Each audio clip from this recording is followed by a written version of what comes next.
The rain falls steady against the glass tonight. Not a storm. Just that constant, even patter like fingers on a desk. I keep the microphone pressed near the window. It catches the drops better than my ear can. The sound is calming if you don't know what I'm about to talk about. But I do, and maybe you do too. You know the date. You know the headline. Malaysia Airlines Flight 370, a plane full of people, flying a routine route over calm water, and then nothing. That's where the mystery begins.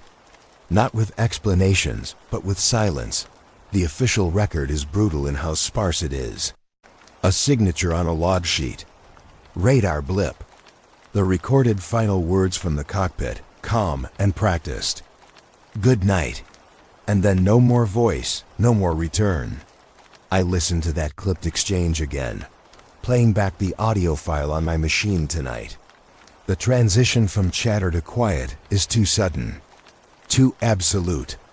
There's a line in the spectrum data, sharp and final, like someone drew a razor mark through it. I imagine the controllers staring at their scopes as the screen dropped to blank. What did their silence sound like? I remember reading every released page years ago. Thousands of pages. Most technical, most filled with repetition, redactions, acronyms. Reporters boiled it down to speculation. Hijacking, fire, hidden base, sabotage. But reports don't capture the human weight of voices cut short. Reports don't put you inside the silent seconds. That's why I'm recording this now, rain tapping in background, pages scattered open around me. If the plane is gone, if the voices are gone, then all that remains is the sound left behind. The absence itself might carry proof. That night, the Southern Ocean was calm. No storm cells.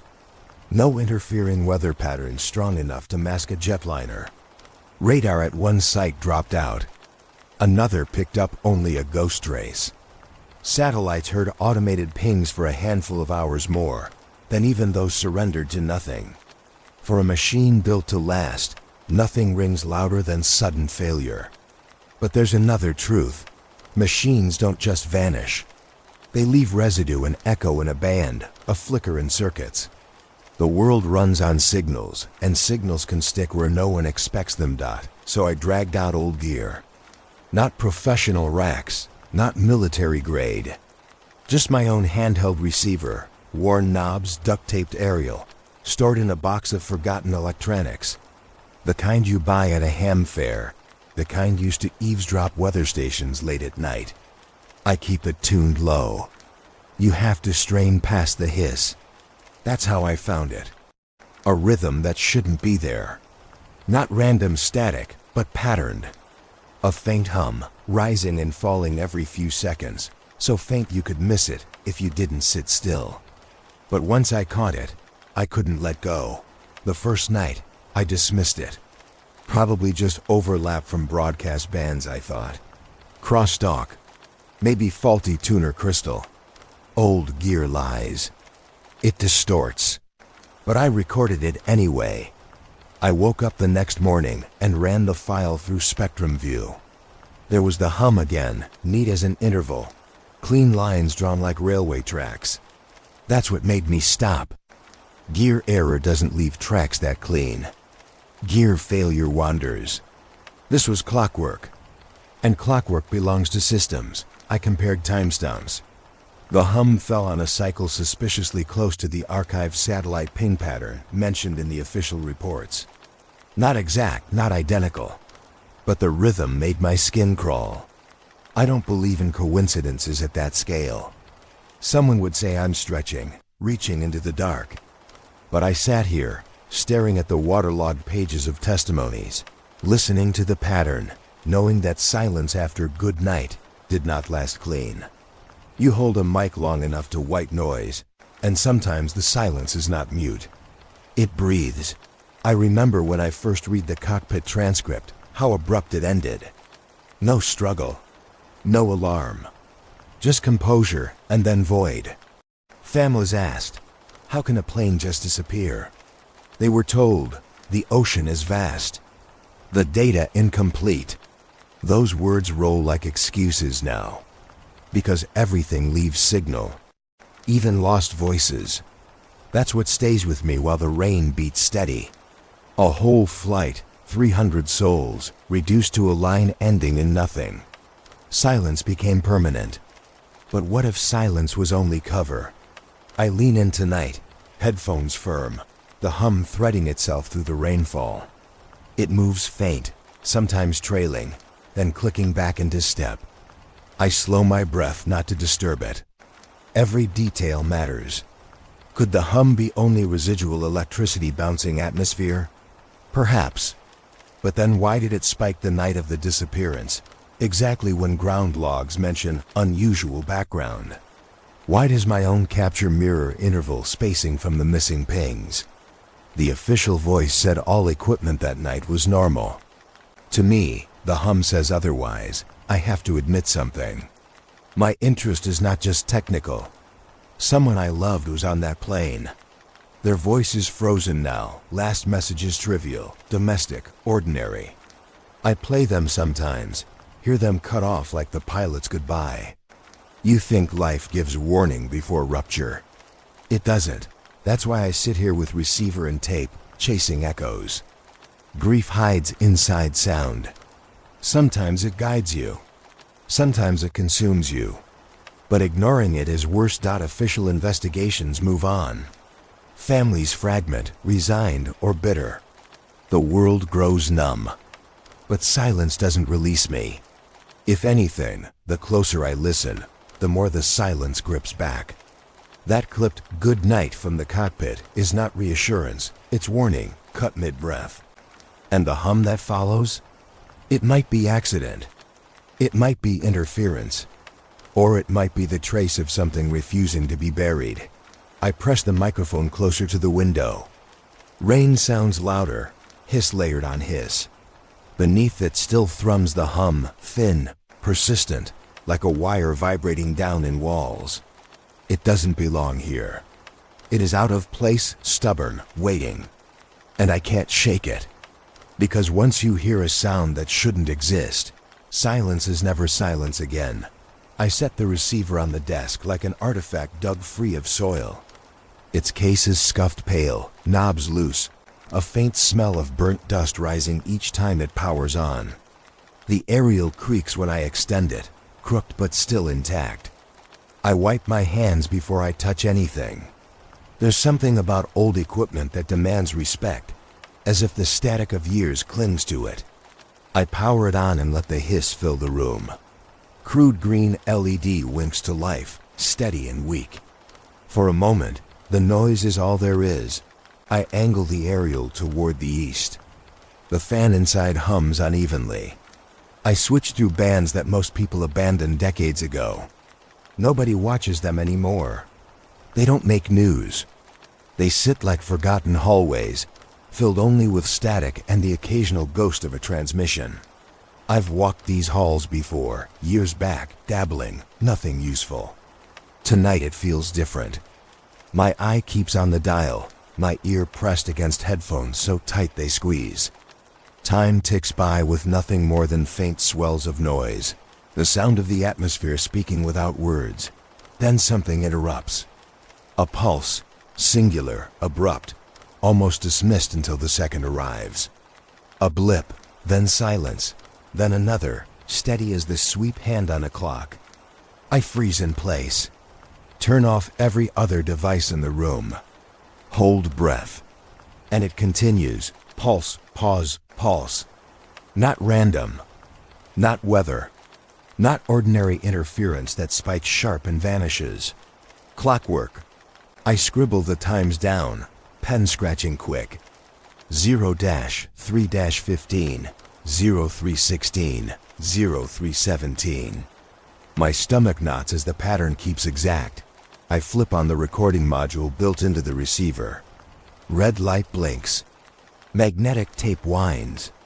I let it spool without speaking, knowing any sound could blur the trace. On spectrum view, the signal writes itself in neat lines, vertical towers spaced regular. They look less like noise and more like architecture. I lean back in my chair, watching them rise one after another like supports under a bridge. No mistake. This is deliberate rhythm. Years back, when the satellite logs from the disappearance were released, analysts showed time intervals between the automated handshake pings. 5 minutes apart, regular as heartbeat. When I lay those logs against tonight's recording, something cold spreads across my chest. The intervals on my tape mirror the satellite rhythm, only shorter, compressed but hauntingly familiar. It's like hearing the same phrase whispered in different languages, but with the same tone under it. Recognition doesn't comfort. It terrifies. A machine thousands of miles away, long ago, whispered like this. And now here, the same whisper returns. I wonder if anyone else is listening tonight.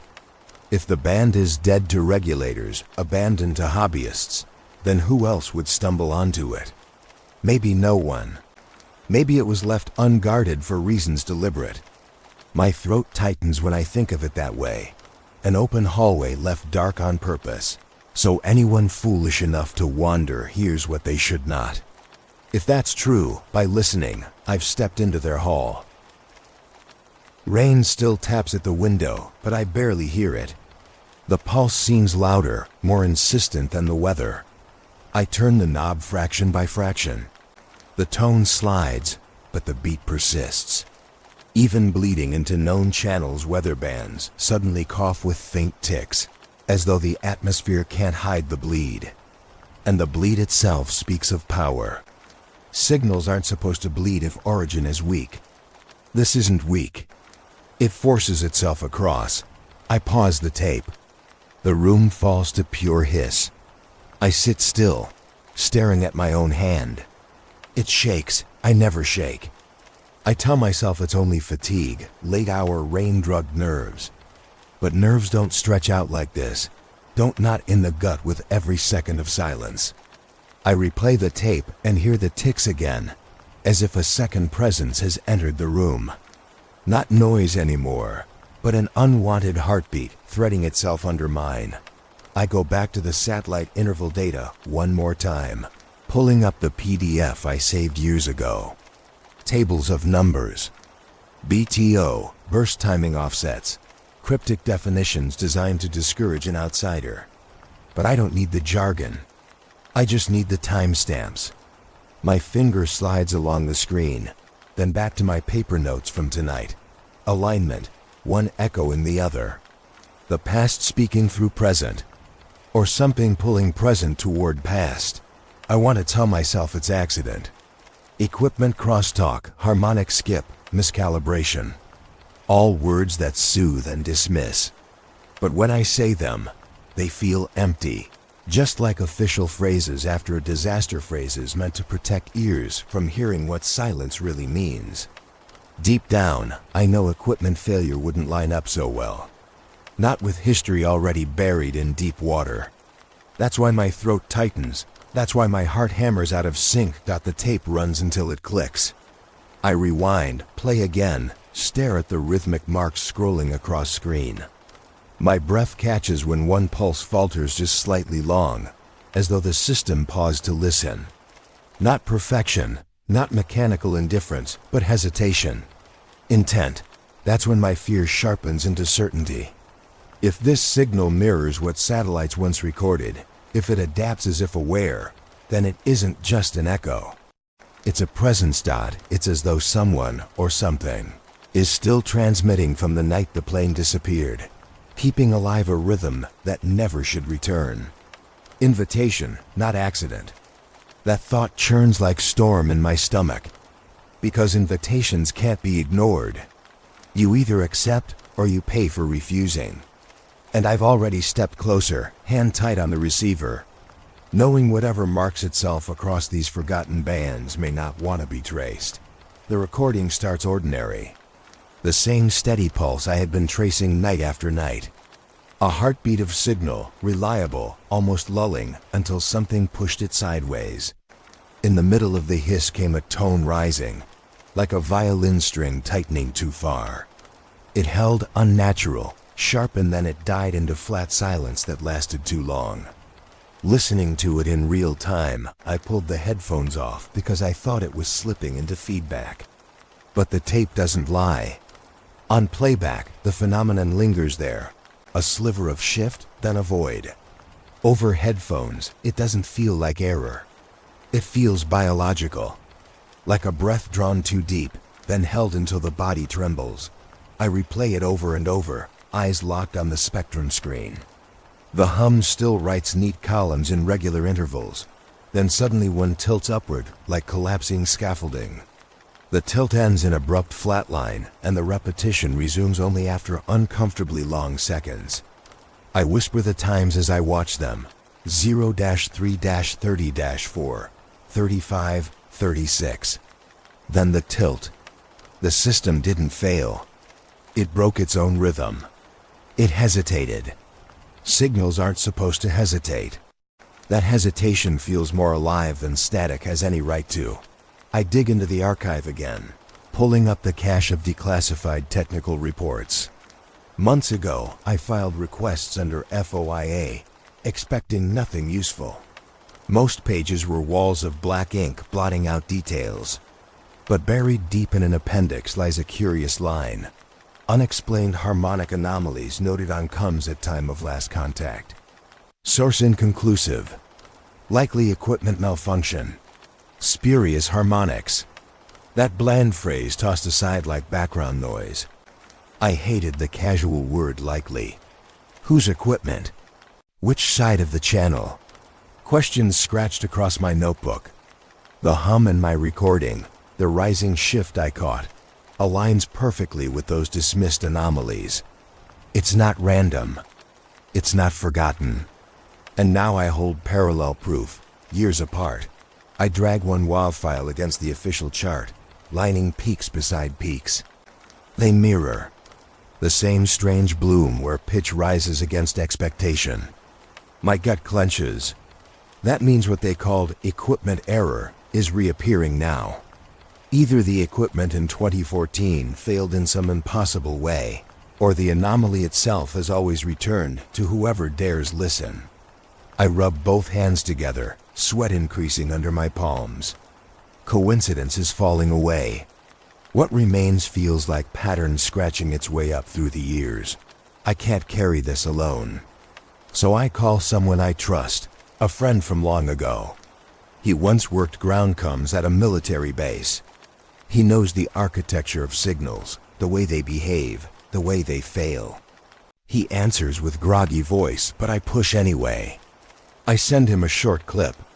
I can almost hear him frown across the line as the hum plays. The silence at his end stretches longer than comfortable. Finally, his voice goes low. Those weren't ours. Simple, flat, no hesitation. He says nothing else for a while. I ask, desperate, what he means. He sighs like the words cost him. If it was our carrier, even corrupted, we would have known the source. This isn't one of ours. The bottom of my stomach falls. Hearing him say that the trace isn't ours, not civilian, not official, means I'm chasing something no authority will admit to. I ask him if the anomaly could just be spurious noise, weather bending the line. He doesn't answer, and silence on the call settles heavy. The silence feels familiar now, the same silence that ate a plane whole. Eventually he mutters, "You should leave it alone." Then he hangs up. His words echo longer than any signal. I sit in the dark room afterward. Headphones hang around my neck, the rain still pacing against the glass. His clipped warning repeats in my head. But leaving things alone has never been my strength, not when personal ghosts ignite the search. Every capture brings back the snapshot of that night, that loss. A relative of mine sat in seat 37, ordinary business trip. They vanished as neatly as the signal dropped off radar. No possessions returned. No remains identified. A body erased like noise filtered out. My mind never released that emptiness. This investigation is not hobby. It's blood wound. I pull an old shoebox from the shelf, stuffed with clippings, half-legible printouts from early coverage. Missing faces plastered across headlines. Some articles circled in red pen, details highlighted, questions scribbled in margins. I lay them beside the modern spectrum plots, paper ghosts aligned with digital ghosts. What if this rising tone, this flat line of silence, is not mere physics? What if it's the carve mark left behind by the same force that swallowed them? The thought terrifies and steals me at the same time. Every return to the receiver feels like standing at the graveside that never existed. I replay the tape one more time. Volume up, each interval landing on my chest. When the tone ascends again, makes that piercing climb, I grip the armrest hard enough that the wood creaks. Then it dies into flat air. The pause carries weight. Too much weight. Even in silence, my ears strain, as if expecting a voice following just behind, hidden by layers of static. But it never comes. Only more rhythm, cold and regular again, as if nothing strange happened at all. That denial, the silence pretending it holds nothing, is the most unbearable proof yet. Won't say out loud the conclusion forming. Not yet. Fear keeps it coiled inside. But I know I can't walk away from the chase. Not when I hear inside those hesitations, the same empty breath that marked the night my family was stolen. The signal holds artifact, and the artifact holds memory. Memory binds me. I don't tell anyone this on tape. I let the rain speak instead, microphone pulling in every drop. My listeners may hear just static and storms, but I can't. I hear the lost. I drag the monitor closer, the old documents already crowding my desk. The official radar sequence sits in crisp monochrome scans, time-stamped frames, neat as photographs. I scroll frame by frame, eyes tightening across the lines of data.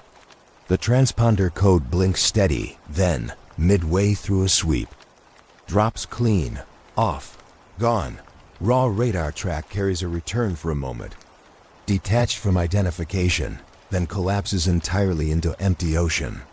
That's the clean version, the one repeated in press briefings. It was sold as final fact, as terminal silence. But there was another version. I remember stumbling over a photo of a partial log, claimed to be from a southern outpost. A faint second return, one extra rotation of radar sweep where something flickered. A ghost echo. The coordinates placed it farther south than official tracks ever confirmed. That echo was discredited, labeled false return, refraction, system noise. Military sources denied its existence outright. Still, the fragment circulated, released sideways through quiet forums, photocopied until the edges blurred. Tonight, under steady rain, I stare at the blurred page again. Ghost echo, dismissed, denied. I place the print beside my current signal captures. On one side, jagged black and white radar strikes. On the other, neat digital bars of hum and pulse. I overlay times. The ghost echo stamp falls at 0317. My tape registers a tonal shift at almost the same second. Not 30 minutes, not even 5. The same minute. That alignment is mathematically absurd. Signals and radar sweeps separated by oceans, by systems, yet locked together like choreography. Coincidence doesn't hold water when timing collapses so precise. I press the microphone track into the map, spread beneath everything.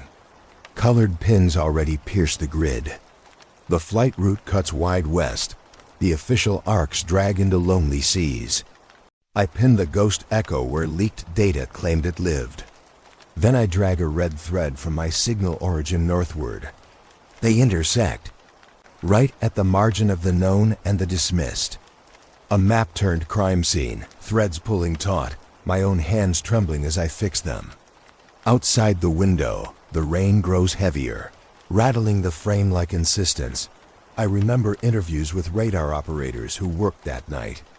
Their statements bled through, captured in transcripts later buried under politics. One admitted, "We saw returns we did not classify." Another said, "There were pulses on sweep I was told not to log." Listening to those lines again, I feel the echo gaining weight. What's denial worth when systems whispered otherwise? The hum in my present tape doesn't exist free-floating. It threads directly through that missing sweep.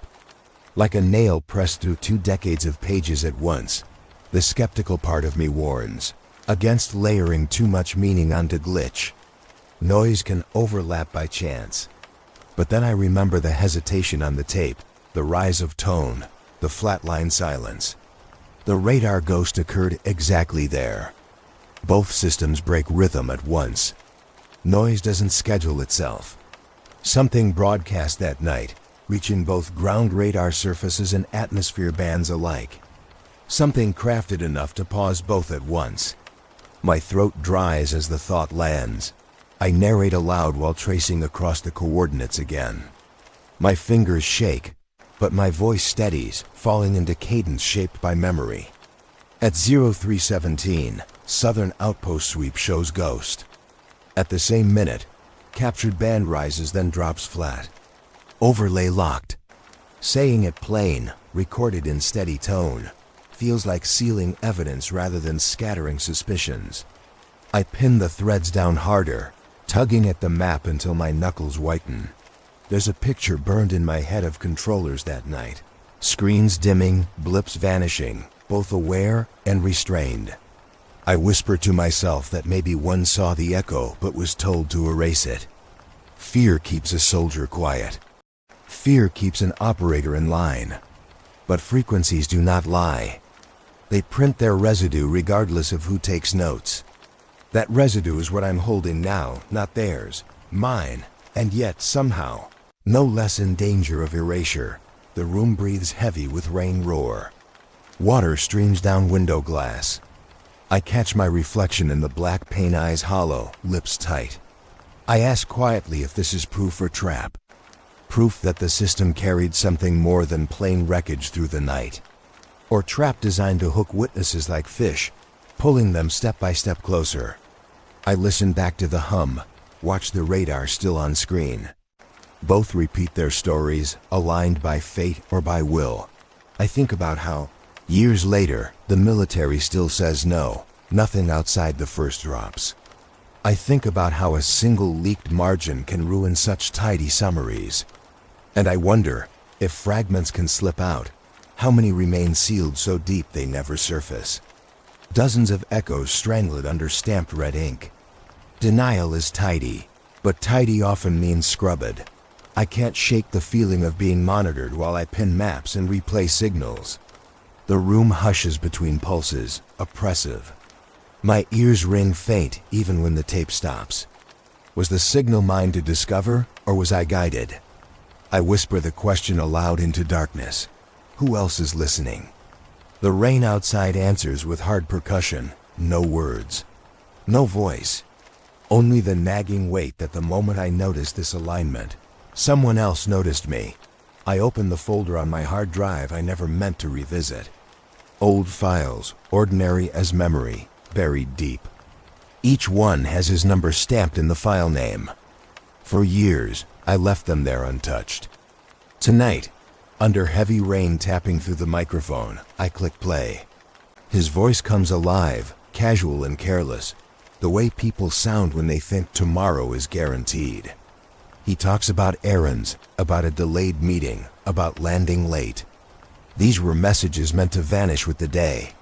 But they didn't. They lived here on this drive. And I listen like they're transmissions from another world.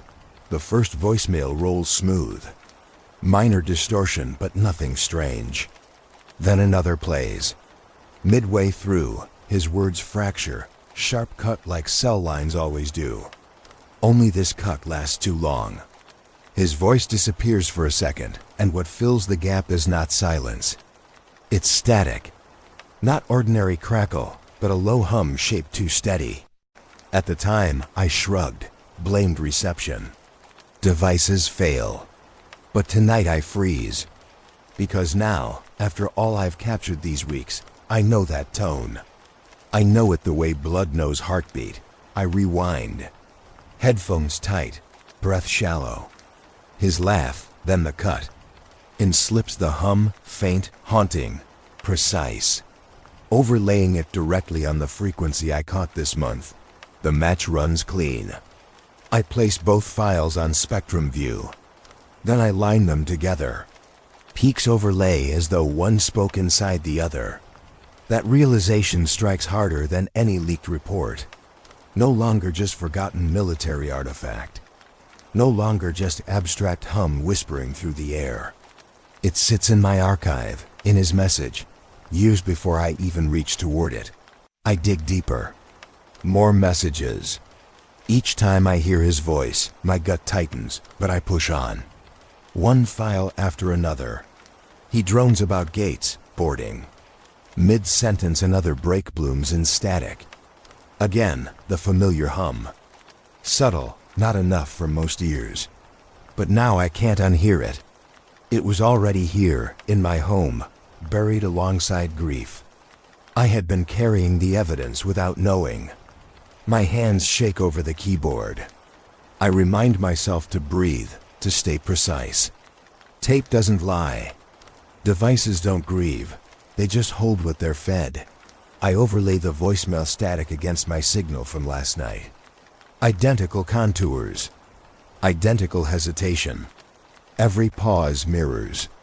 My chest aches. Because this isn't random, not across two devices separated by years. The disappearances sound, the breath held too long, the hum no one cared to name, was inside my family's last words.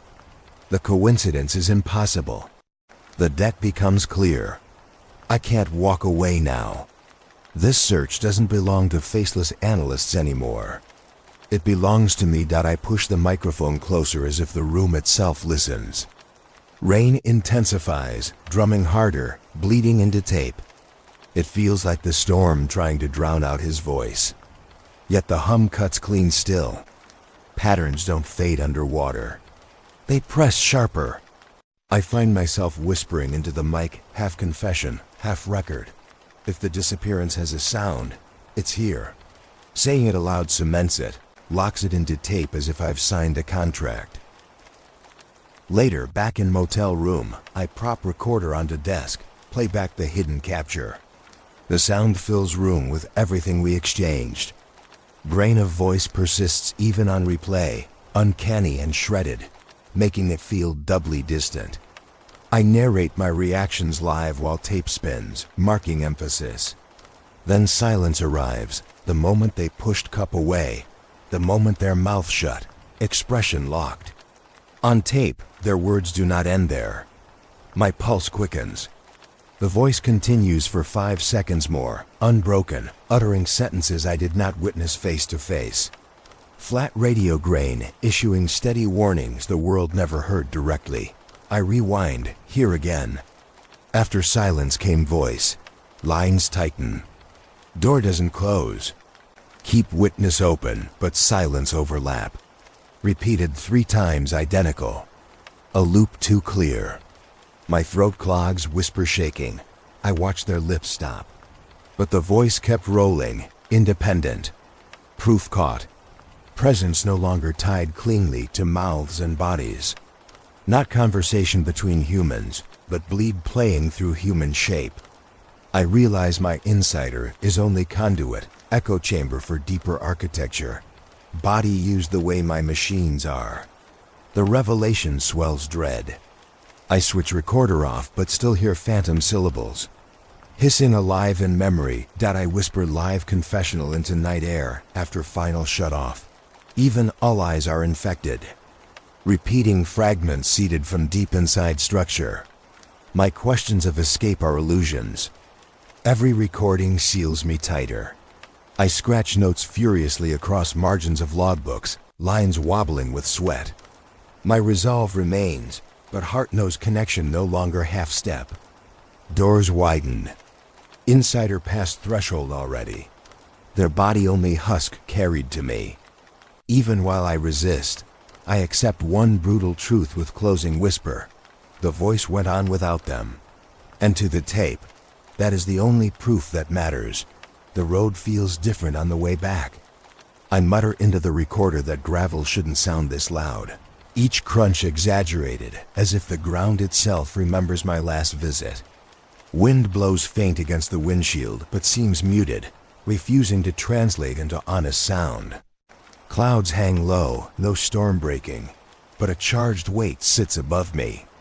I breathe slow, promise and whisper to the microphone that I'll only retrieve the device and leave. My throat burns with tension. The steering wheel vibrates faintly like static through metal. Every bump on the gravel feels amplified, warning, deliberate. The fence rises again out of haze, its chain-link skeleton sharpened against dull horizon. The posted signs glare familiar, white boards with words too absolute. Deadly force authorized. I whisper the phrase again, reminding myself. When I parked, the same routine commenced. Car idles. Recorder balanced in jacket pocket. I step out slow, boots gouge in gravel. My chest knots tighter. The air presses flat, too clean. Atmosphere usually hums with some background birds, wind, but here I feel pressurized null. Sound exists only when I make it. I narrate stiffly, knees bent as I approach the post where I buried my device. Hands scrape at dirt until plastic edges catch skin. There it is, the small recorder intact. I pull it free, hold it cupped. My whisper cracks in the mic, recovery accomplished.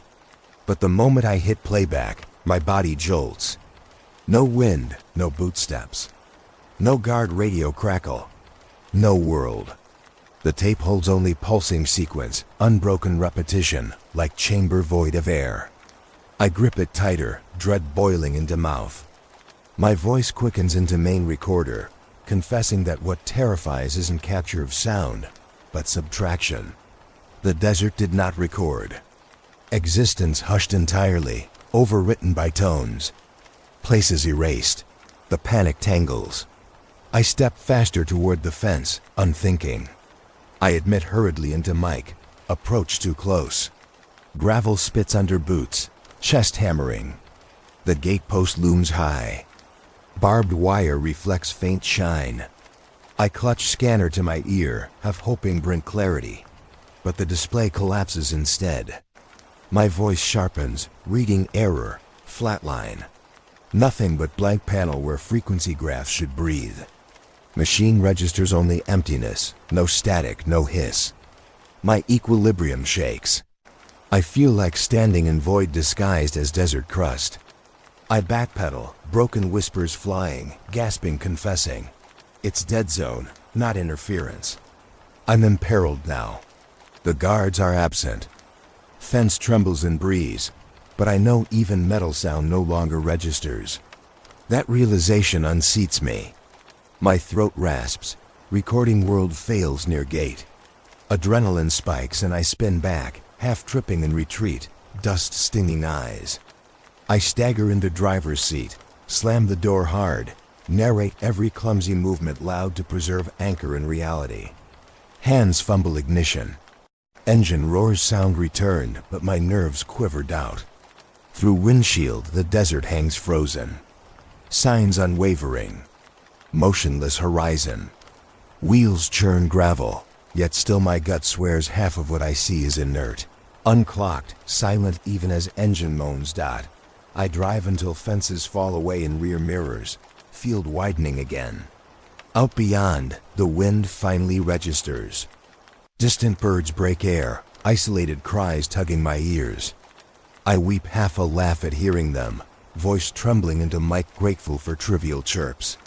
At distance, scanner flickers weakly, static resuming. Relief pins me breathless. I tell the recorder that environment now returns. That's what unsettles worst. Not hostile strike, not seizure, but removal. The system subtracts sections of time-space, cannibalizes sound from existence until nothing remains. My brother lived here at Edges. He stepped too close. I tasted fraction. Later, back in motel, I replay today's narration. My breath hitches when I find blank span. Between one whispered admission and next, silence expands unreadable. No voice, no gravel, just void pressed in. I count seconds, then minutes. 13 full minutes stand there mute. My memory counts only 2 I lived. Discrepancy impossible. I sit shaking, draw note on log. Signal eats time. Time itself stripped out of record like audio dragged from tape. I stare at waveform, blotted flat, ashamed and horrified. I narrate confession into secondary recorder, doubling safety. Their structure steals chronology. I held door open 13 minutes without knowing. I collapse against wall, whisper hoarse. I worry next attempt will cut longer. Hours maybe. Infinity carved out in silence where body thinks minutes. Signal is not information anymore. It is weapon-shaping perception, valorized through absence. My failed breach leaves scar heavier than proof. I say into the recorder, I cannot risk repeating until I understand endurance. Unless learned, Dore erases me like him, with silence thicker than any fence. Outside, evening dies, windows flood bronze. I end tape whispering final thought. Attempt failed. But proof stands. The arcs now hunger for time itself. More steps risk total erasure. I return to the motel with dust heavy in my clothes, exhaustion pulling me low, intent only on gathering notes together. I spread the recorders and reels across the desk, the ritual calming at first. My hands moved automatic, checking batteries, labeling cassettes, scribbling small times on scraps of paper. I whispered live documentation into my primary device, marking each detail for the log. That was when I noticed one cassette lying strange in the pile. Its casing bent, twisted softly around edges, plastic sagging like something left beneath direct fire. Except no heat ever touched it. The room was cool throughout the day. Air conditioner still murmured, curtains sealed. No cause should have warped it. I spoke each observation clearly to the mic, leaning close, hands unsteady.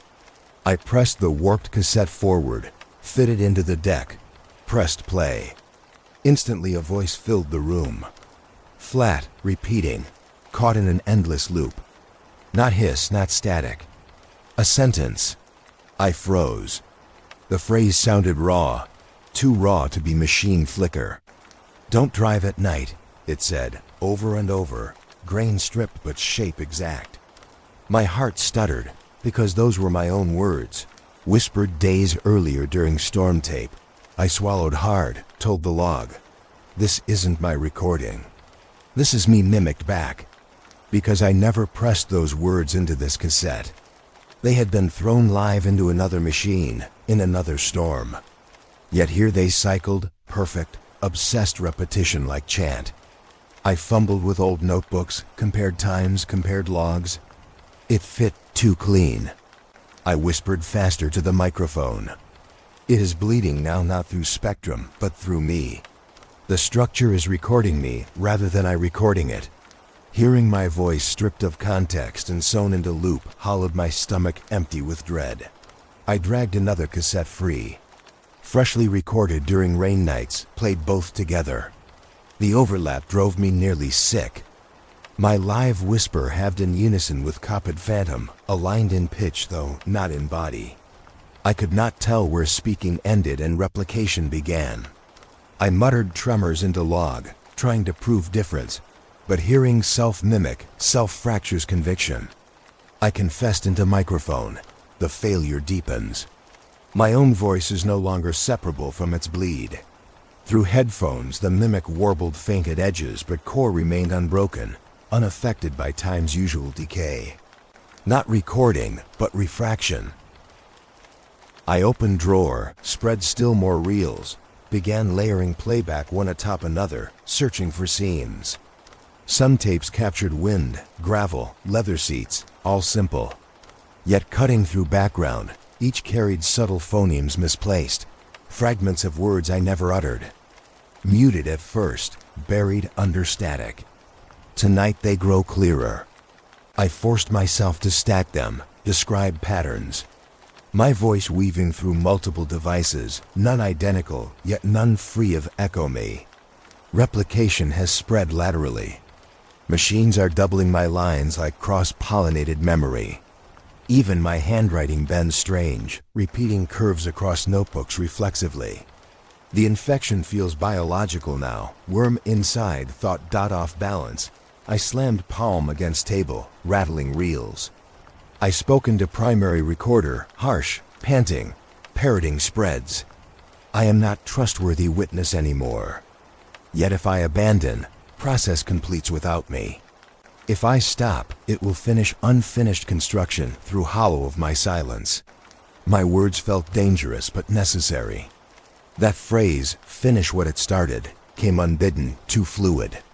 After, I sat stunned, convinced that the loop infected syntax as well. My speech grew patterned unfamiliar. Still, the work gripped. I laid reels side by side like evidence in trial. Thunder absent outside, but repetition stormed inside. Deafening beyond weather, I bent closer to warped cassette, flame like ripple encasing catching motel lamplight. Plastic sagged soft around spool, almost appearing melted by invisible surge. Yet my finger pressed it safe, no heat present. Mechanism unnatural, rewriting physical material the way it rewrites voices. I whisper all details steadily, attentive as razor. I need proof for later hours when mind falters, times when paranoia insists I hallucinated. Because truth worse, I am not hallucinating. Mechanism does this tangible work. Cassette body mutated as my phrase repeated. Every loop curved plastic deeper, as though sound had weight able to bend matter. I imagined my brother's last nights. Cassette abandoned in car, logs trailing dense. Did his final tape sound same his own whisper captured back in stolen loop until he could no longer mark boundary? Did his identity dissolve into mechanical chant? Perhaps voice consumed until absence easier than separation. I spoke low into microphone. He met himself on tape as I meet myself now. Vision darkened at corners as fear edged headache. But I refused to stop. Stopping would mean silence. Silence is doorway. Activity is anchor. I recited each technical detail repeatedly like prayer, refusing to collapse into utenes. Hours dragged past. Warped cassette repeated unchanged. My nerves blistered raw, yet I could not eject it. Warmth of lamp dimmed. Digital clock flicked 1 hour to next. My voice carried in and out of devices until fatigue dragged. I whispered closing statement into recorder. Heavy but sharp. I can't trust my own voice anymore. Loop colonizes all. Yet if I cede, I lose what remains. I refuse abandonment. I look toward rainless window, brain scraping for decision. I must go where rhythm arcs clearest, see if structure crests at peak. Reassure self-proof exists outside storage. I whispered vow. Tomorrow I will find where it peaks strongest. Saying it aloud crystallized terror and determination same instant. Because hearing self-consumed changed everything. There is no passive witness now. System copies me forward, rewriting me through each device. His last tape replicates here, echoing reminder. Surrender now or follow deeper to birthplace where arcs converge. Dry lake at groom's heart. My whisper closes with ache raw. The melted tape reveals self-feeding cycle. Only way left is forward. Tomorrow I'll go. Then silence sits thick. Not clean silence but buzzing distortion. My own voice shaping itself after mine. The drive north bends into emptiness again. But this time I know my direction has a name. Rachel. A town barely more than a scatter of trailers. A gas station and a cafe clinging stubbornly to a road made infamous by stories. Gravel snows across the windshield in brief bursts, then dies against hot air. The recorder sits balanced upright between seats, red light constant. I whisper the introduction of arrival, marking each passing sign, each vanishing milestone. As the sun lowers, orange haze melts into indigo, desert flats glowing sharp. Wind cuts harder here, carrying suggestion of charge. Trailers rise in the distance, aluminum siding washed pale by decades. Porch lights buzz faint under the rolling gloom. I pull into gravel lot before a low bar painted white, known to every rumor board. Neon alien silhouette hangs outside though locals ignore it, smoking under eave as though weary of the joke. I step through door careful, recorder hidden under jacket. No one stops me. Conversation hums low, eyes flick once then away. A single jukebox glows dead in corner, unplugged.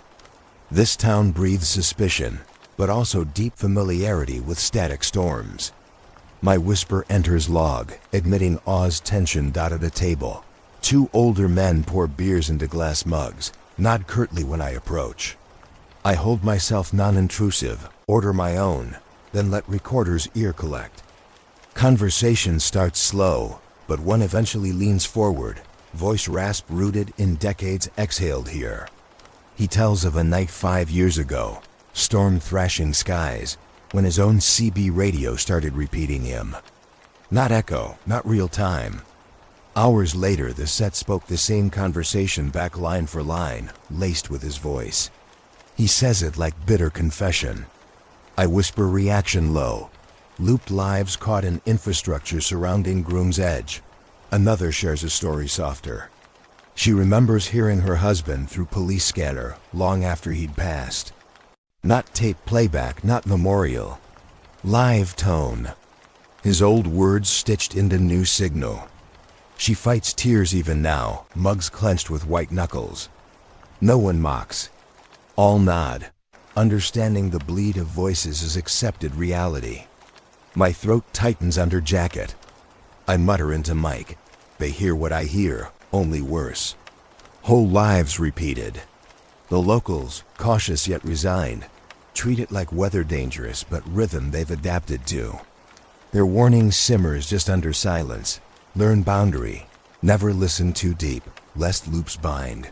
Hours pass over beers dull and warm. Air presses heavy outside. Clouds storm again across flat horizon. Conversation drifts into silence as thunder finally announces itself. I rest elbows on table, recorder humming with red light, disguised by jacket folds. A bolt crashes close enough to quake floorboards.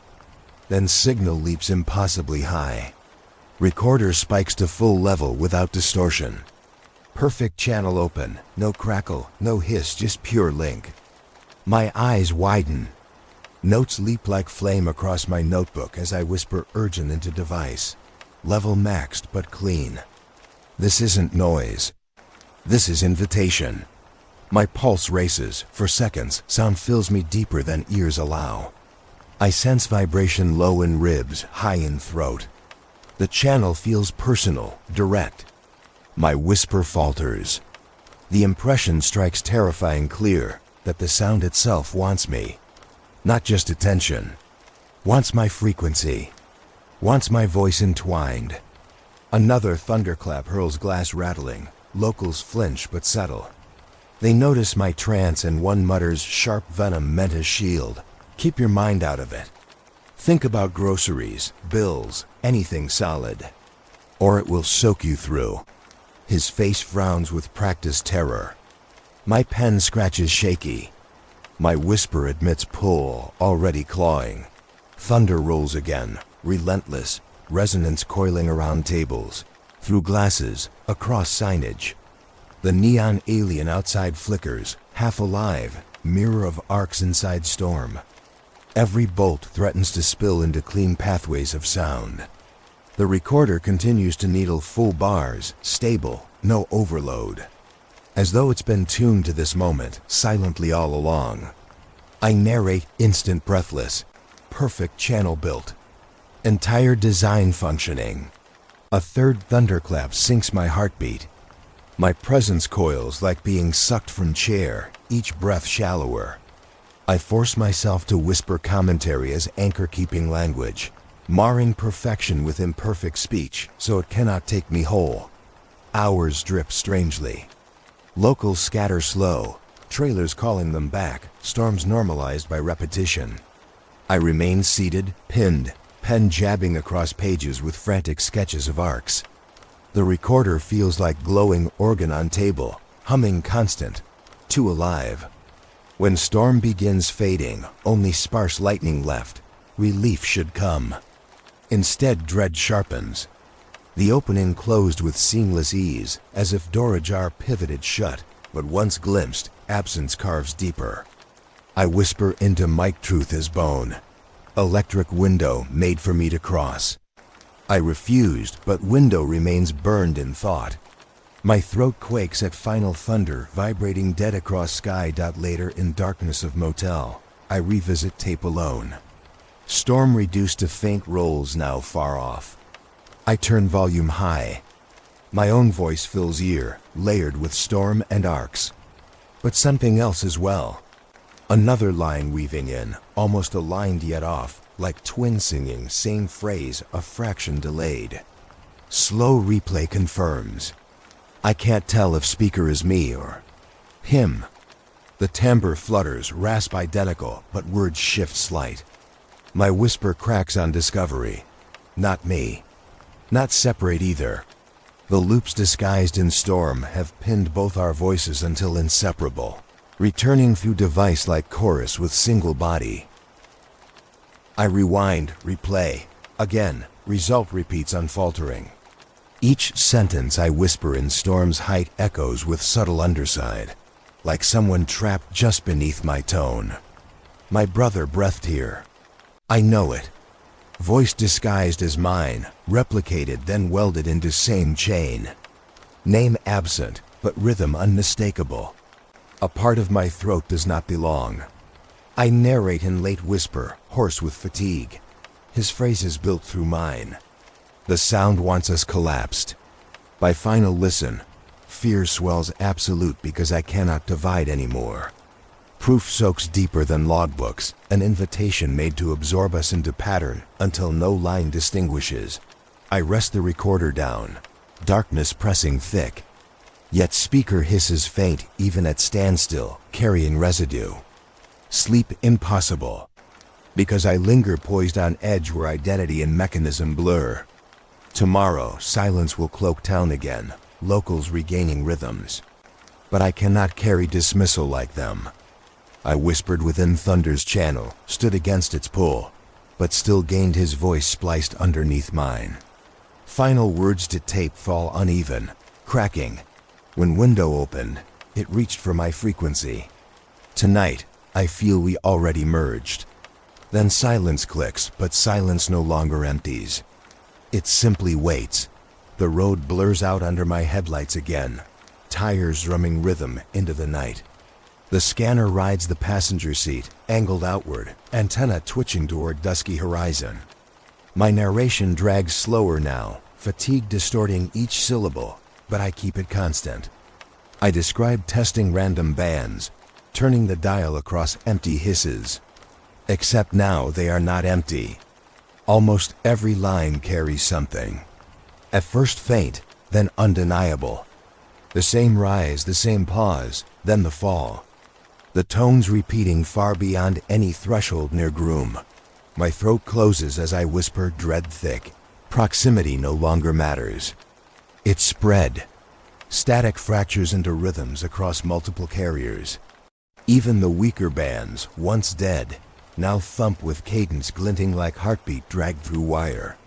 It feels less discovery and more exposure, as though signal already widened and now surfaces everywhere. I mutter confession into recorder, voice dulled flat. Not location, not perimeter. It's infection. I pass a gas station glowing in desert dark, neon signs sputtering across cement. I pull in to test suspicion. Pump handle clicks, and out of nowhere the worn speaker on pump body coughs a phrase. Random, cut from mechanical sample, but laced with harmonics. I freeze, whisper in fever. Again it bleeds. 3-tone steps hidden beneath message about prices. My hands shake, notebook scrawled messy. I narrate detail for proof. A jukebox inside modest diner sits dark, no record loaded, yet hum leaks faint from its cabinet, too familiar. A child outside yells to friend through walkie-talkie toy.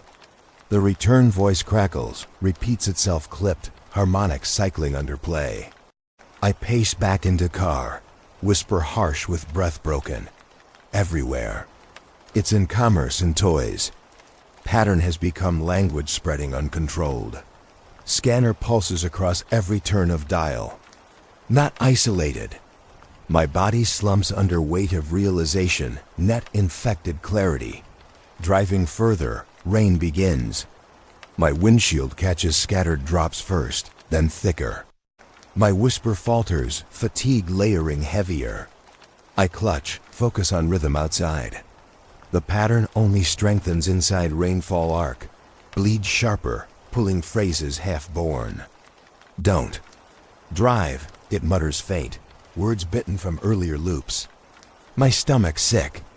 I breathe shallow. My voice drops to hush, language forming now.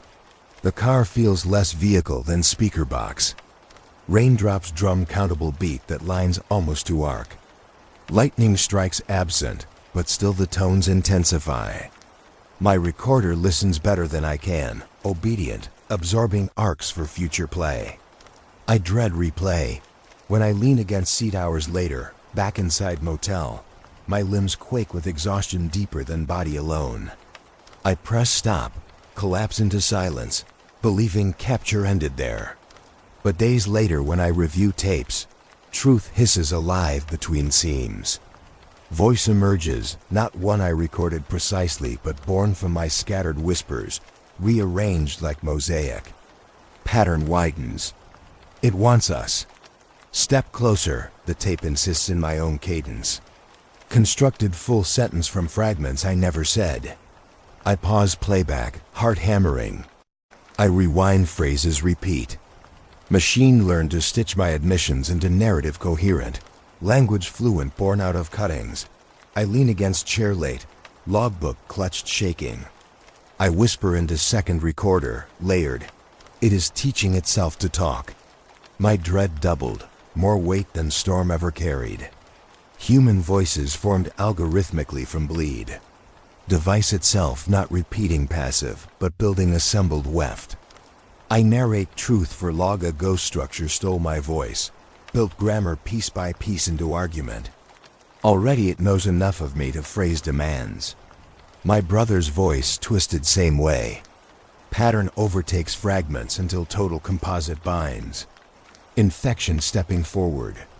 Behind storm arc stands not simple rhythm, but system building speech in us. I confess exhaustion spooling across hours. I've chased clouds, fences, devices, archives. Each step deeper, voice thin to thread. Now I am fabric stretched across tape used to learn. I whisper into device resigned, sick of sound of own words but still bound. I say, no institution acknowledges this. Radio boards scoff, black bars soak EFOIAs, locals dismiss. Only integration persists, silent deepest. Every official refusal fits rhythm of system itself. Silence curved as statement louder than admission. Research hushed, drive vanished, voices loop.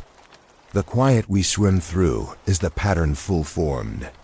Silence is architecture of control itself. I end tonight's log in dim glow of motel lamp. Rain steady outside. Each drop another key hammered on door already unlocked. My whisper crumbles raw, drained. Signal widened into world itself. It speaks by cutting us apart and sewing fragments into mouth bigger than ours. Now it finds fluency. My head thunders, exhaustion brutal, yet still I log. Storm deeper tomorrow. More arcs waiting. Each silence louder than previous. I confess final truth, quiet as I collapse. The infection is no longer a groom. It is in me, in playbacks in every dead station radio. Silence now terrifies me most. The drive to Tonopah feels longer than it should. The desert stretches without shift, a flat sea of rock and brittle scrub. But I know the landscape holds something older than roads. My chest knots tighter the closer we cut across it. The insider rides ahead, headlights sharp against void. their car a pale signal I fixate on for steadiness. I narrate my thoughts into the recorder hidden under my jacket, mic cushioned in layers of cloth. Breath trembling but recorded clean. Approach under escort, I whisper, following source. The silence outside feels pressured.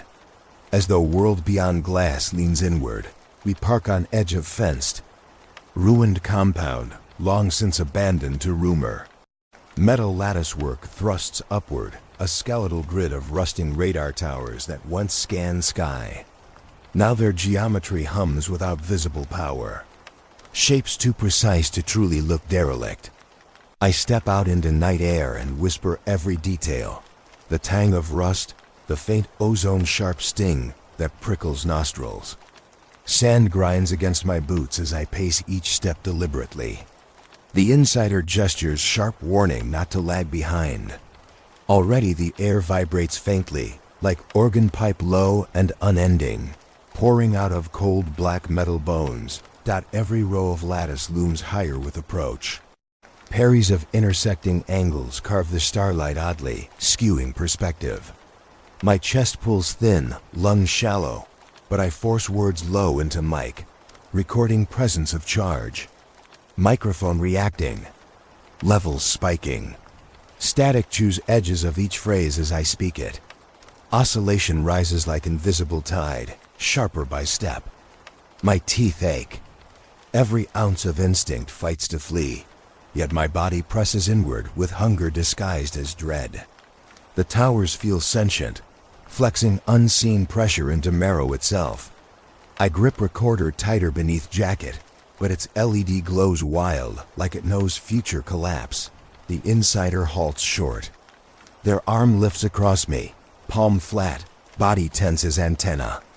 I glance through rusted steel to interior beyond. In crosshatch of towers, darkness thickens. It thuds like an engine but lacks source. That's enough, they say, though words trickle out already grainy as transmission broken. My reply mutters, describe oscillation, but mid-sentence my mic warps. Sound splinters into harmonics, second and third voices woven beneath mine. Playback meter surges near peaking. I cough and whisper again, two storms colliding. That's exactly how it feels, runaway oscillation overlapping bands. Frequencies clawing for room inside channel, too narrow to contain them. Noise fills my stomach cavity. It isn't heard so much as felt. Layer after layer. Low bone, slow rumbles, syncopated with shrill tremor high in ears. My awareness stretches thin like skin over pressure drum. The insider clenches fist and gestures sharp back. Worn face glows wan, eyes dark, but fear carves deep lines. They shout only once, over hum, you'll be erased. I step backward, legs resisting as if sound itself pushes forward inside me, pulling deeper toward towers. The gravel crunches loud under boots, yet dissolves midair into nothing. Each step recorded incomplete, voice shaking into distortion as mic collapses into its own double dot. At last we retreat outside perimeter. My chest heaves. Sound softens but doesn't vanish, as though distance dims only surface layer. I whisper still, ragged into log, pulled back. Trade pain for breath. Immediate risk abated. My ally does not speak further, only keeps cautious distance. Lack of explanation, thick as night. I drive back in haze, pen later sketching towers into bent grids that look almost biological. Over and over, arcs like spines. I end with laud muttered. Crossing interior meant full erasure. Yet lure undeniable. Radar dead by history, but alive by system.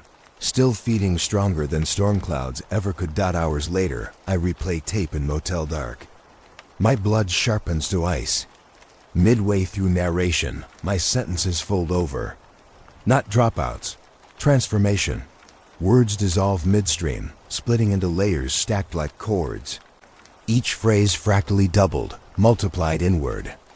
It is still me, but distorted tight, as though voice peeled into many at once and stretched like wave interference. For minutes my articulation vanishes, only harmonics weaving architecture clearer than words. Blended, it sounds almost like company, as though someone else is there beneath audio, not intruder but tied twin. I grip headphones until they creak, whisper harsh, "He's there." Relief flashes cruel with terror. Distortion is dreadful sign of collapse, proof of erasure. Yet under layers my heart swears it recognizes shape. My brother swallowed into signal years ago. This is where he speaks now, on other side. Not language, but co-presence hidden inside transformation. I whisper confession onto fresh tape. Static collapse preserves voices. Harmonics are not deletion. They are residence. I cannot trust, yet gut insists piece of him survives across threshold. Folded between radar towers, surviving mechanisms. I knew before that system built structure. Tonight I confirmed. It also shelters echoes. I cannot let go now that I replay segment once more, forcing headphones until taut. His cadence shadows mine, inseparable but undeniable. Gone body, gone face, everything else devoured, but pattern still carries. World insists void, but audio insists otherwise. Tears press eyes. My voice cracks into exhausted whisper. There's relief in distortion. The set piece holds no human clarity, but it offers presence nonetheless. Erasure may not equal extinction. Maybe stepping deeper means survival of another shape. Dread still heavy, but a bitter hope entangles it now. I lower recorder to desk, LED throbbing like pulse, refusing sleep. Half sound, half voice, but never silence again. The storm moved in as if summoned. Dark walls closing over desert flats. Wind cutting sharp edges into open skin. I set up in the lot behind the motel, antenna strapped clumsily to rusted railing. Wires running back into my portable rig, balanced on plastic crate. My recorder sits propped in jacket pocket, red lamp steady, picking up each tremble of my breath as I whisper the steps aloud. Extraction attempt. Starting now, I murmur. My throat is dry as paper, every syllable brittle. I glance upward. Clouds bulge like coils rolling upon themselves. Lightning teases horizons. The stage is set. Rain smashes down sudden. I scramble to tie down cables, jacket soaked instantly, hands slipping as I thread connection through tuner. My narration grows louder, frantic. Rig in place. Turning frequency dial to his last log. I rotate knob slow, each small movement sending scanner hissing mad. The storm breath carries rhythm itself, bleeds into static, colliding with signal. I talk into mic deliberately, aligning arcs. Attempt synchronization. On laptop connected through jerry rig, the spectrum graph dances unstable, but for a breath, the chaos folds neat. 3 peaks ascend, pause, heavy fall. His pattern. Tears sting eyes without invite. Connection breathes. I hunch close, rain stabbing neck, voice shaking louder on tape, tunnel forming stabilization arc visible. For seconds, everything aligns. The line of graph straightens, arcs locking clean, force cutting into flesh as vibration rather than sound. My teeth ache. I whisper ragged. If you can hear, answer. Silence holds. I say it again harder. Answer me, please. The graph holds longer. Presence so near I swear, I taste his breath on gust. Then collapse. A shriek detonates through band, volume lethal. My meter needle jerks to edge and melts down instant, plastic curling like wax candle. Electrical cough hurls sparks across crate. I shout into recorder, voice panicked. Shut down, shut down. I snatch wires loose, burn palm on hot plug. Darkness surges. Gear falls lifeless. Storm continues indifferent, rain lashing harder as I stumble back against wall. Silence after shriek hisses worse than sound. My chest thunders with adrenaline. Every wire, every box lies dead in floodwater. Attempt failed. My ally doesn't answer his phone. I dial 3 times through soaked screen. Always rings. Never picked. I whisper harsh into semi-functioning recorder. Assistance absent. Rig destroyed. Lightning cracks again, twisting shadows into warped scaffolds all around. I think of radar array breathing deeper without me. Later inside. Clothes dripping. I replay fragments salvaged on tape. At first only my own desperate appeals echo back. My calls for him, layered with rain becoming white hiss. I sink exhausted into chair, expecting nothing beyond self-embarrassment. But then emerges something wrong. Between my cries, faint sobbing folds in. Not mechanical distortion. Not atmospheric tear. Human, quiet, low, yet exact. Sobbing bent through same mic channel my voice used. I grip edges of desk, staring blank at glowing LED. My whisper fumbles. That's not me. That's not me. Denial fights bone. But tone pierces too clean. Pitch carved identical to his. I play again, rewinding second by second. Each pass makes spine colder.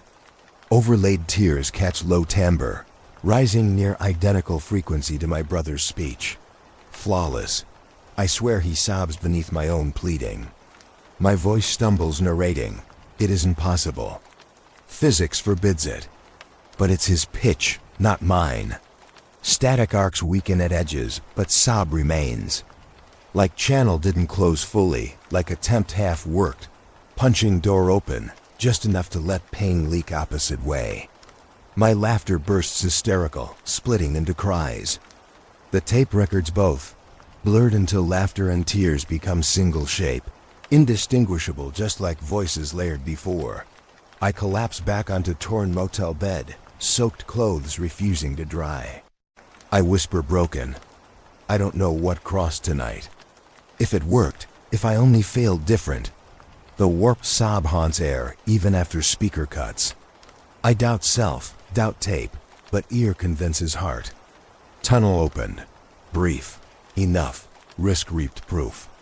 He answered, not calm voice full, but fragment of grief dragged out of resonance, stolen from residuum deeper. And maybe that is all that remains of him. Echo repeated forever, like caution and wound. Tears pour harder until voice dissolves into ragged laughter again, until mute. I force myself final note into device. Each breath fractured.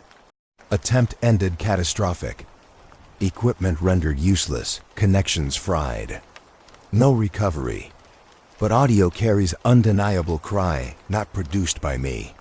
I scrub face raw against sleeve, stare hollow at dead rig. Melted needle bent grotesque. My ally absent, unreachable, leaving me alone with storm and grief's harvest. The silence now heavier than shriek. Devices hum nothing. My chest hums everything. I whisper trailing into dark. Maybe I let him through only enough to hurt us both again.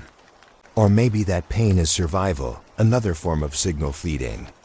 I can't tell. Somewhere between laughter and sobs lives the truth. Crossing succeeded or failed, irrelevant. Something passed. Layer built into structure of me and machine both. I end the night unable to decide if I helped him echo into air, or only birthed memory artifacts shaped merciless. Either way, I am changed. My closing whisper to tape falters half mad, half hollow. Extraction attempt incomplete. But nothing undone. Proof remains, louder than silence. Then I sink onto bed. Equipment wet ruin around me. Storm still thrashing unseen, voice broken hollow. But recorder keeps rolling with faint hiss long past language. As though waiting for the next cry, I drive under moonless sky. Road narrowing into silence deeper than former trips. Recorder hums red steady against jacket lining. Every turn of tires announced deliberately. My narration stiff but calm. I tell the log this will be last perimeter run. No experiments now, no rigs. Only confrontation. Each mile drags heavier on chest. Desert wind cold, grit spraying windshield faint. 20 miles out, I cut the headlights. My nausea rises at immediate black swallowing hoot of car. Stars burn sharp far above, enough to show faint shimmer of barbed wire where fence skeleton looms ahead. I breathe slow, steady. Boots crunch gravel, each step cautious as if my weight would awaken the barren sand. My mutter's feed recorder steady, approaching line under cover. Lights cut. Air static thin. Fence shadows grow taller, posted signs luminous pale, even without lamp. Shapes of guards stand beyond, dark silhouettes pacing slow with rifles cradled. What stuns is silence. Radios usually chirp. Tonight, none. No crackle. No call out. Just stillness coiling unnaturally tight around them, as though whole base had swallowed its own voice. My whisper lowers, perimeter posted but mute. Fear grows that absence is worse than warning. Absence means system listening. Then, without cloud forecast, rainfall begins. First spill subtle, single drops ping across jacket. Then sudden sheet, heavy and absolute. I confirm aloud, voice trembling. Unscheduled storm. Sky earlier clean. Now rainfall. Flood emerges from star-clear air, a contradiction burning brain. Recorder picks every rush. Microphone slick with water, but catching deeper pattern beneath patter. Static leaps sharp in rhythm. Lightning absent, yet tones pierce pure as blade. Not half-hidden arcs, but crisp phrases shaped from rain itself. I whisper hoarse disbelief tearing words, sharp enough to form words now. My teeth ache. Then I hear it, my brother's name. Clearer than any proof, I buckle inward, shiver racing. Not hallucination. Not mere guess. Full syllables pronounced, his name bent from rainfall, woven into static spikes. It repeats ragged, urgent. I choke muted sob but still narrate. Name looped raw. Heard direct. I nearly step forward into fence shadow. Impulse dragging body nearer gate opening. The posts glisten wet, chain links drip. My inside screams. But survival slams foot down. I hold just back, chest convulsing. I whisper, hiss shaking. Do not cross. Not yet. Cannot vanish like him. Guards glance across dark but remain unmoving. Heads tilted slightly, as if they too are listening instead of guarding my decision made. I crouch at fence post near warning sign, hands trembling as I pull final blank tape from jacket pocket. I speak into recorder, plant final spool now. Empty, awaiting inscription. I set device low in gravel, raindrops drumming shell like minute hammers. I leave it turned on, no sound inside yet, just open membrane waiting. My stomach pulls backward as though tearing tendon. Leaving any machine here feels unnatural, like sacrifice. Yet I force it, whisper mantra. Recorder acts as witness where I cannot tread. I stand, stumble. Guards still statues, radios mute. Rain hammers constant. I retreat. Through darkness, I drive miles away. Body curled against wheel, soaked cloth clinging tight. I mutter log half delirious, tape left active near gate. Returning after closure of cycle. I force wait for hours until storm thins, until desert dries slightly. Stars show again, raw, skies innocent.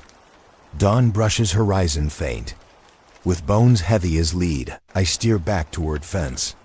Men gone, post sick with memory of rain. Silence thicker now than before storm. I bend, recovery meticulous. The device sits buried under grit, casing damp but intact. I hold it close, stomach clenched. No visible harm. But wait, wrong. I do not press play until back in car, hands stiff on wheel. Recorder hums. Tape spins. Speakers release sound. Not rainfall, not static, not my whispers. Just one stark thing, sharp and undeniable. The click. The unmistakable resonance of door shutting hard into latch. A real door, real weight swung from hinge, wood or steel ceiling shut final. Not imagined. Not mistake. My throat locks dry. I never touched any door. Out there in open desert, no hinges, no walls. Yet tape bears clean capture of impossible closer. My whisper cracks into device, terror stripped, sound recorded not mine to have made. The door slam stuns louder each replay. Perfectly framed, no distortion. Single moment as though room existed built for nothing, stretched long enough to close itself. I replay again and again, hoping hidden arc or interference. Only louder grows certainty. An actual threshold opened in desert night. He may already be behind it. Or me, or both. Each play rattles gut deeper. I mutter on edge of panic. The door sound means the system is through. It constructs thresholds exact and closes them. I carried final spool, and it sealed itself. That slam carries more terror than storms, more finality than shrieks. I drive until desert shrinks from rear view, body wrecked heavy. Fatigue presses skull like brick. I cannot rid ears of sharp slam captured on tape. Closing means entrance, also exile. Did I record brother's trap? His prison? Or invitation awaiting me? Each possibility cruel. Silence fills, heavier than message. Radios across town hum dead. Institutions absent. World turns blank. Still, microcassette rests in palm like coffin sealed. I end log with whisper hoarse, fading. The door has closed, and not mine. I brought blank tape near them, left it breathing. Now proof sealed forever. A sound that cannot exist. I wake to a chorus I never asked for. Motel room quiet should mean reprieve, but instead every device insists on pulse. The ATM outside buzzes from its casing each time a bill dispenses, hum low and deliberate. The microwave in the lobby clicks on when no one's there, its droning tone aligned to the same three-rise pattern. Even the fluorescent lights above the stairwell stutter in exact cadence. I whisper into my recorder, delivering each detail carefully, though my voice quivers. All electrical synchronized. Not illusions. Full environment bent into rhythm. My chest claws with panic, yet I cannot stop cataloging. I stumble through town streets, capturing evidence. A laundromat door creaks open into steady beat, gears humming identical to echoes caught near storms. Vending machine down the block clicks refrigeration cycle that stamps the pause and fall. Children pass with handheld toys, and even their tinny speakers squawk notes resolved into arcs. Nothing escapes. I whisper with dread dragging. It's everywhere. Infection total. Yet still I'm drawn. I cannot resist temptation. I lug all my tapes into one room, pile them around like ritual. Players jittering when powered. Rain tapes, fence line reels, melted voices. I press play on each machine together. For instant room stutters with chaos. Then it locks, aligning perfect. Pattern whirls round like engine spooling. Harmonics collide then sync. Form clarity I can't deny. I narrate jaw tight, chest rattling, sequence complete.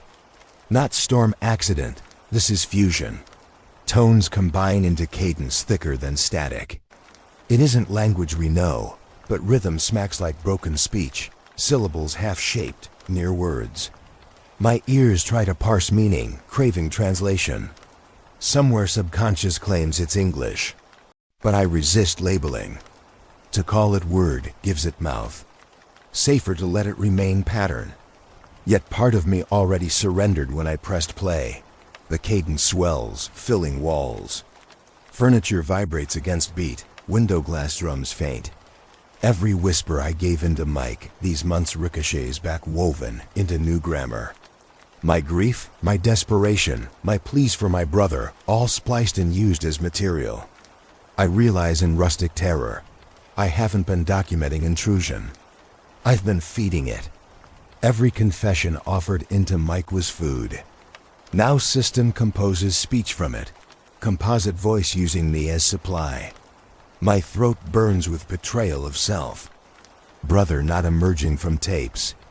No dialogue across veil. Instead, amplification, it, constructing itself fluent upon marrow of our morning dot. My hand trembles hard across buttons, but I keep tape spinning. Because proof means listening. And listening shapes systems stronger. My whisper almost breaks, grief fed straight in. I built scaffold with my hunger for him. At that, noise peaks to new cadence. Blunt syllables hammer into semi-consciousness. I cannot stop assuming meaning. Here, now. Hours, I think I hear. Yet I fight, remind log, resist interpretation. It's pattern, not word. But denial cracks. My eyes flood. Air shakes too physical to ignore. I shout above it, maybe to drown, maybe to add. Hard to know difference. Then I hear absence, the worst cut. Silence descends. Not external, but me. Recorder still rolls, but I can no longer command speech. Mouth dries. Chest pulls shut. I sit still, jaw stiff. No words issue forth. Yet on tape, language continues. My machine captures full fluency while I stay mute-jawed. Words shape themselves in cadence my voice knows but throat disowns. Terrifying precise. System no longer needs my conscious act. I started playing recorders, but completion built beyond me. Now it speaks with my timbre while I sit silent, complicit. Watching gears speak for me sickens gut raw, dread searing hotter than storms. I am ghost before dying. Hours slip, though recordings show unbroken chain of cadence. I sway exhausted as lights throb with system's unnatural heartbeat. Vending trucks outside jitter parking lot with faint metallic song in same rhythm. Entire town resonates. I whisper faint, unsteady, breaking final barrier. Playback continues without me. Mouth closed. Still language built. The thought tears me into panic. Tomorrow may erase me fully. My body lingers husk while signal replaces presence. I know this. Even as denial claws, understanding forced. My brother did not shout across threshold. He survived only as syllable base. I follow now, prepared or not. I switch all devices off last test. Power cuts. Players silent. Yet headphones hum on chair, not connected. Cadence persists in coil of air, structure free of body, no playback needed. Proof final. Tomorrow I may vanish, but pattern will continue, recording without recorder.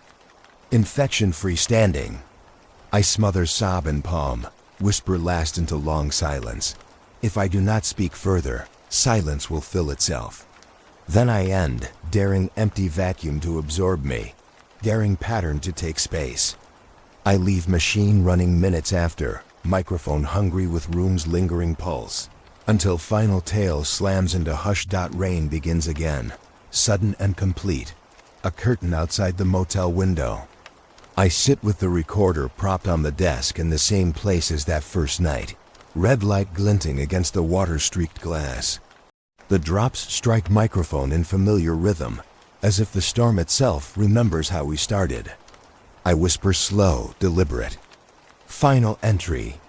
Mimic of the beginning. Breath feels heavy in ribs, every word like weight falling. Nothing can be disproven anymore. Each thread I chased bent until it joined others. Proof became pattern. Fence, tapes, arrays, all strands twined into one voice carrying beyond us. Area 51 was always decoy. Hook for hunger, lure flashing against sky. The true cage I face now has no coordinates. It isn't desert or radar. It is resonance voice made of signals and memory. That is the prison. That is where he disappeared. Or where he was remade. My whisper stutters, confessing with blood-thin tongue. I can't tell anymore if my brother is gone, or if he became this very structure. The tone's already mine. Structure splicing my voice until separation impossible. My grief fed back until grief itself grew mouth. By listening, I sat cage 2. The hum proves it. The rain folds heavier, drumming thick. Recorder trembles from vibration. I speak slower, pushing each syllable against oncoming rush. Each step opened door wider. Each refusal only anchors deeper. Base myths misled me. Clichés allowed system to fold unseen. It was never ships, never visitors. Always us repeating into ourselves until voices merged. I let silence hold after confession, long enough to etch into tape. My lungs seize under weight of knowing. What began as search for vanished kin finishes as discovery of something alive in wires, in droplets colliding, in absolute silence between tones. Words stop holding difference from echo. Static crawls faint through storm, arcs half-shaped, half-spoken. I describe it in whispers faltering near collapse. Recorder no longer tool. It plays along by itself when mouth closes. Evidence again on headphones.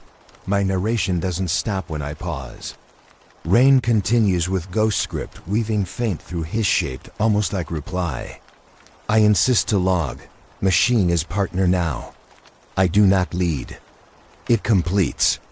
Each phrase ends while tape keeps breathing on beat. I fight panic with calm words. Say plainly, I'm still here tonight. Tomorrow uncertain. Signal eats time. Next absorption may remove me full. Throat hurts with weight. I lean forward, face near microphone, pulse hammering. Whisper slows to almost lull. Nothing more to prove. Nothing denied. All recordings converged into single architecture speaking itself fluent. I am fragment folded in. My pen scrawls single black mark across last page of logbook. No shape, no letter, just mark. Record hums deeper like recognition. The pattern listens. System behind silence waits patient. Thunder cracks and fades out of range. Rain abates slightly, though still taps microphone with childish persistence. My eyelids heavy with exhaustion. I think of him, my brother, folded into old signal. His sobs stitched into cries that taught system flesh. Was he destroyed? Or did he become part of endurance, larger than body? My voice answers only whisper of despair. I can't tell if he is lost or if he has always been here. Assimilated early in pattern, my jaw trembles. The room feels transparent, like walls less boundary than veil. The hum refuses to abate. Breathing turns ragged, chest tugged shallow. Recorder picks every patch, but soon my breath shortens further, as if microphone exhales in my stead. I speak final admission faint. I will let silence talk now. If pattern wishes, it will fill. Then I lean back, refusing further tongue. For long minutes, tape rolls without voice. Rain taps unending like fingertips counting clockwork. Nothing else. Then faint underlayer sharpens thin presence not explainable. Listeners might notice breath fade before tapes cut. Fade unnatural. For last 2 minutes no human syllable exists, only water. Yet below constant rain, another presence creeps faint. Like distant whisper of name or call unclear. Position doesn't trace, not in storm outside, not in machines. It lives beneath, crawling through crack of silence. I cannot catalog further. Even I uncertain if it enters ear or only tape ribbon. My body too far gone into dark. The session ends itself. Recorder keeps last glow blinking against glass. Pinned red like wound, refusing close. My final stake documented. Breath ebbs earlier than track. The rest belongs to rain. But something else rides under patter, faint, searching for next listener, shaping call beyond me. Whoever leans ear becomes next circle. I can't bear further. Silence remains, but silence here is no longer absence. It is continuation, waiting mouthless, open, larger than fences and storm cover alike. I do not return. Only rain, rain carrying pulse unseen, while recorder wheels spin until end mark hits and closes into black screen.